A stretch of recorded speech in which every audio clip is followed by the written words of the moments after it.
नमस्कार।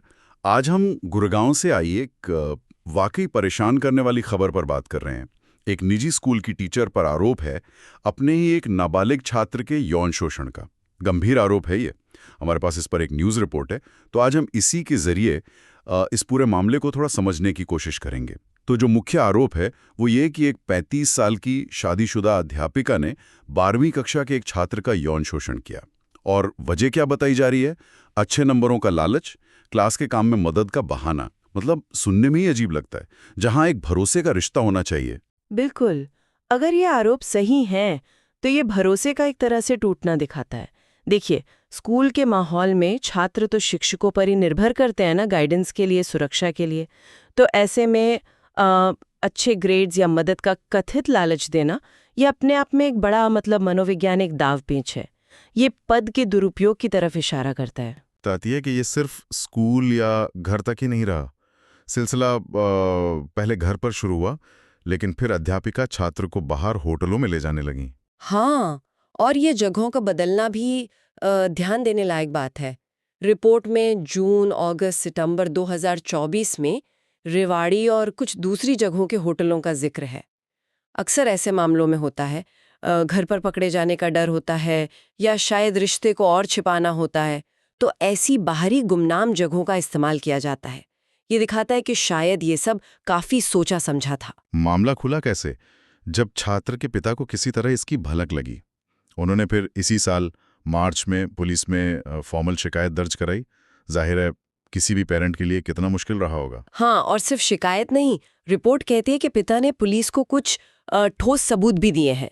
ये इस मामले का एक बहुत अहम पहलू है। बताया गया है कि छात्र ने खुद अपने मोबाइल से कुछ वीडियो रिकॉर्ड किए थे, जिनमें अध्यापिका कथित तौर पर आपत्तिजनक हालत में दिख रही हैं। छात्र का खुद वीडियो रिकॉर्ड करना, ये अपने आप में काफी चौंकाने वाला है।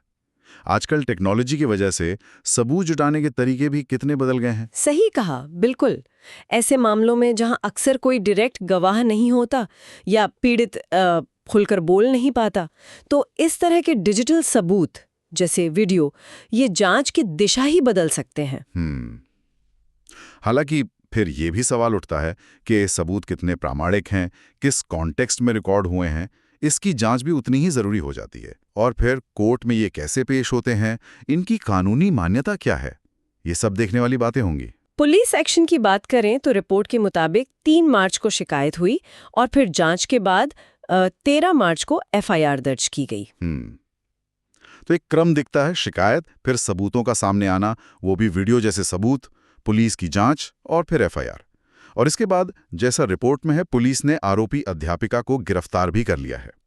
तो ये दिखाता है कि कम से कम शुरुआती तौर पर पुलिस ने मामले को गंभीर माना है और कार्रवाई की है। तो संक्षेप में कहें तो गुरुग्राम के एक स्कूल की टीचर पर आरोप है कि उन्होंने नाबालिग छात्र को अच्छे नंबर और मदद का लालच दिया और फिर होटलों में ले जाकर यौन शोषण किया। छात्र ने खुद वीडियो बनाए जो सबूत बने, पिता ने शिकायत की, पुलिस ने जांच की और अब अध्यापिका गिरफ्तार है। ये सब हमें रिपोर्ट से पता चला है। हाँ, और ये मामला सिर्फ एक अपराध की घटना नहीं है। ये शिक्षा व्यवस्था में विश्वास का सवाल है, नाबालिगों की सुरक्षा का सवाल है, और हाँ, बदलते समय में डिजिटल सबूतों की भूमिका। ये कई गहरे सवाल खड़ा करता है। जरा सोचिए, जब सबूत खुद पीड़ित के डिवाइस से आ रहा है, तो ये जांच और न्याय की प्रक्रिया को कैसे प्रभावित करता है? क्या ये पीड़ित को एक तरह से ताकत देता है या फिर उसकी